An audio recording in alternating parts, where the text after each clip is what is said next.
Lucifer Morningstar, ele é um dos maiores arcanjos que o universo DC tem, sendo então reconhecido por ser uma das poucas entidades capazes então de questionar The Presence e até mesmo também enfrentar ela com palavras. Seus poderes são tão vastos, desde então a sua força divina, até mesmo também a sua onisciência e também onipresença e também imortalidade, até mesmo também a sua capacidade então de moldar a realidade de forma então com que ele possa desejar. Mas quais são os personagens da Marvel que venceria o Lucifer Morningstar, que eu tenho certeza que você não sabia? Para conferir nesse vídeo. Fala pessoal, beleza? Aqui quem fala é o Thiago e estamos em mais um vídeo. Lucifer Morningstar, ele é uma das poucas potências que a DC tem no seu universo para se chamar de minha entidade poderosa. E vocês são os únicos que têm o poder para poder dar aquele like poderoso no estilo Lucifer Morningstar. Muito obrigado, galera. Vamos embora pro vídeo. Bitos e Sofia. Bitos e Sofia são entidades que são quase irrelevantes, não por serem fracas, mas por ser irrelevantes, por serem desconhecidas. Mas ele aparece então na HQ Doutor Estranho Nascer do Sol no outono. Então a infinitude há então somente uma coisa, e isso é tudo o que há. A primeira divisão da infinitude é a própria Dyad. Bitos e Sofia, isso são personificações dualistas de tudo que há. Bitos é o reino das ideias, o reino amórfico, contendo então a perfeita e também abstrata ideia de tudo. Sofia, ela é então o reino das formas, universo físico. A realidade manifesta a ideia de que tudo o que há. Bitos e Sofia geraram então 12 filhos chamados então de íons. Os 12 íons moldaram e também mantiveram tudo o que há e também residiram então acima do próprio pleoma, ou planeta em seu centro. Resumindo, Bitos e Sofia são algo então infinito, uma infinitude em extensão, a ampliação e também a grandeza do próprio universo Marvel. Não dá para poder estabelecer se eles então estariam então acima do próprio Oblivion, por exemplo, mas são entidades que nem dá para poder descrever o que é. Beyonder. Beyonder, ele é uma das entidades mais poderosas que a Marvel tem, onde então desde seu começo das Guerras Secretas, ele já era considerado então uma entidade totalmente desconhecida, onde que ninguém poderia então saber o quão poderosa ou quão poderoso ele poderia ser. E com o passar do tempo, Beyonder então mudou, tomou então aquele famoso então retcon, até mesmo também mudou, sendo então criado ou conectado, sei lá o que a Marvel quis tentar fazer, né, com os Celestiais e com o próprio The Lost One. Eu já cheguei a falar sobre isso aqui no canal, dependendo da forma que o retcon você faz, né, pode então ficar uma merda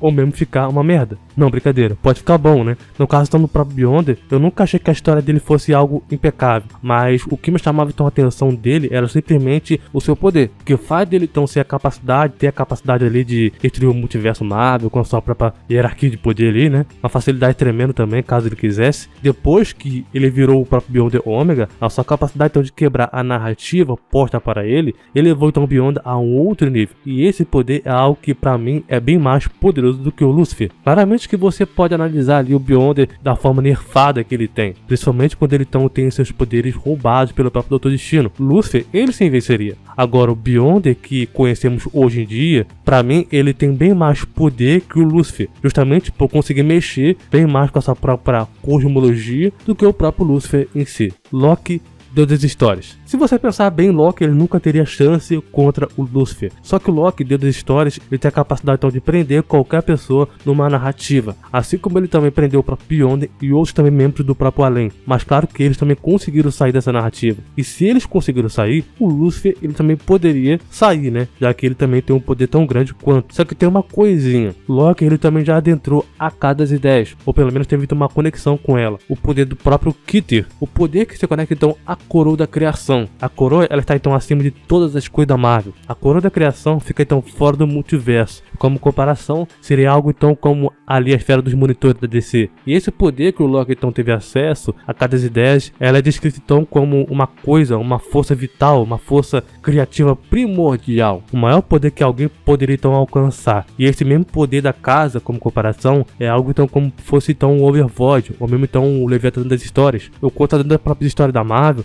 é aquele que idealizou a ideia do Galactus, o núcleo de toda a realidade e o berço de tudo que foi, de tudo que é e de tudo então que ainda pode ser. Loki, na cada das ideias, poderia sim liberar todas as suas amarras que ele tivesse, ou que ele poderia ter. Iria libertar tudo. Eu acredito que o Loki, com esse poder, ele teria assim condições de vencer o Lucifer. Força Fênix. A Força Fênix, ela normalmente então se enquadra então entre as entidades mais top da Marvel, né? Só que quando ela está então na sua verdadeira forma, ela já se escala muito acima do Beyonder, por exemplo. Até mesmo também na própria Sala Quente Branca, que é então como se fosse uma dimensão especial dela lá, né? A Sala Quente Branca já estão acima, está além ali da camada dos Beyonders. Se uma entidade como a Fênix já é capaz de escalar acima do Beyonder, ela claramente está acima então mesmo também da própria morte, Tribunal Vivo, Eternidade e assim vai. A própria Força Fênix já tem a capacidade então de expurgar tudo no próprio multiverso Marvel como se fosse então uma brincadeira, porque então ela transcende tudo e também o além. A Sala Quente Branca,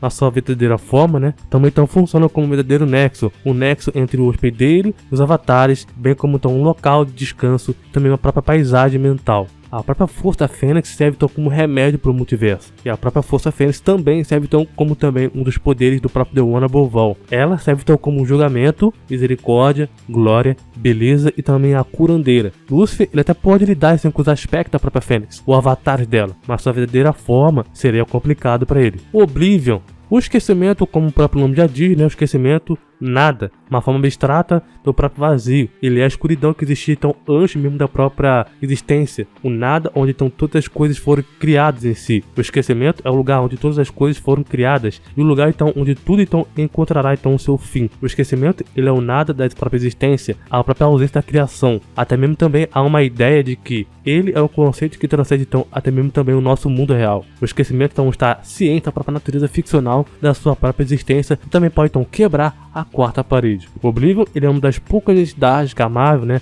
tem capaz então de sobreviver até mesmo também a destruição multiversal como se não fosse nada. E se vocês então acreditam que a Força Fênix já é poderosa, é porque o Oblivion ele não mostrou o seu verdadeiro poder, porque se ele mostrar, eu não sei se o que poderia ser do universo Marvel em si, né? Thanos Regulador Astral. Thanos já teve então muitas versões poderosas, inclusive também a própria versão do Coração do Universo, que é a segunda forma mais poderosa dele. Mas o Regulador Astral ele é um outro poder fora da curva, um poder que ultrapassa então o próprio coração do próprio universo. Quando então Thanos colocou as mãos em um artefato infinitivamente maior do que a própria Mana pelo Infinito, ele então adquiriu então um poder sem igual, sem jamais visto. Os reguladores em si, astrais, existem então para poder impedir que universos e também dimensões se atravessem e causem caos. E quando o Thanos então obtém esse poder, ele absorve cada uma dessas entidades da Marvel, e a primeira delas é a própria morte, né? O resto foi só consequência, como Eternidade, Infinito, Tribunal Vivo, Galactus, também Avatar do próprio The One Above All. Thanos, ele se torna então a própria realidade. Não existe ninguém na Marvel capaz de parar o Thanos naquela ocasião ali. Só o único problema dessa questão desse poder dele aí foi que o Thanos teve então que desfazer tudo, porque ele foi ameaçado a desfazer isso graças então ao próprio Kang e o Adam Warlock. Mas eu tenho certeza que o Thanos Regulador Astral ele arrebentaria o Lúcifer facilmente. Nyx, cada 10. Se vocês compararem a Nyx normalzona, tá?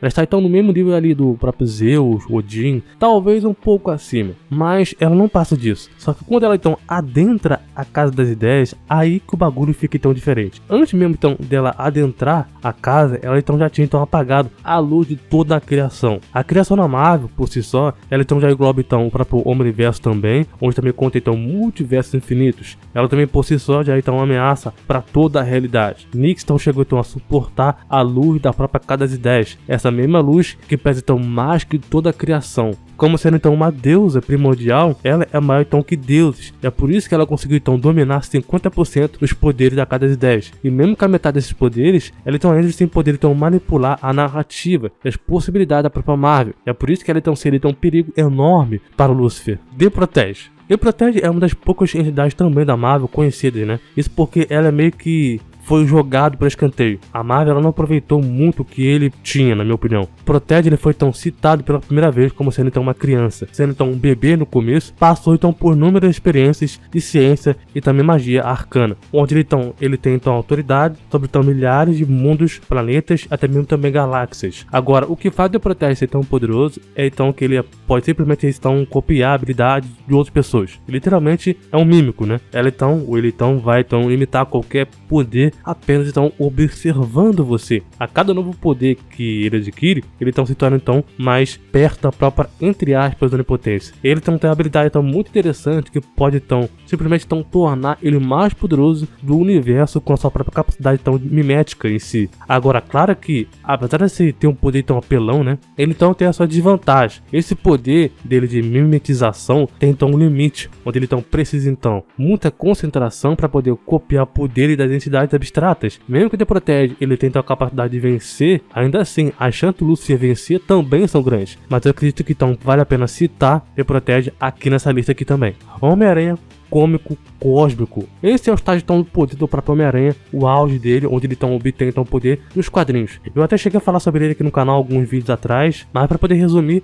basicamente, esse Homem-Aranha então tem a capacidade então, de ter um poder conectado a cada ideias, onde ele então teve que enfrentar toda a sua história narrativa também, desmoronando sobre ele. Ele conseguiu então controlar os próprios quadrinhos da Marvel, podendo então controlar as realidades jamais vistas, sem os leitores, não há então quadrinhos. Por fim, ele teve então a proeza de criar lojas em quadrinhos, até continuar então a criar novas histórias. Mesmo que o Lúcifer então tentasse lutar contra ele, o Homem-Aranha ainda assim poderia então manipular a narrativa ou a história do Lúcifer para poder vencer ele de diversas maneiras, diversas formas possíveis. Senhor de Shambhala. Os Senhores de Shambhala são entidades desconhecidas, mas que são então muito poderosos. Eles vêm do próprio reino Shambhala, que é um reino então além dos mitos e também das próprias parábolas. Eles são então as almas dos próprios maiores mestres da própria história em si. Todos podem então ser unificados para poder se tornar então mais que uma consciência para poder formar, mas sim uma torre como um ser que fala palavras além de palavras. Eles são então um ser totalmente singulares. Um dos senhores é o próprio Amir, o pai do próprio Wong.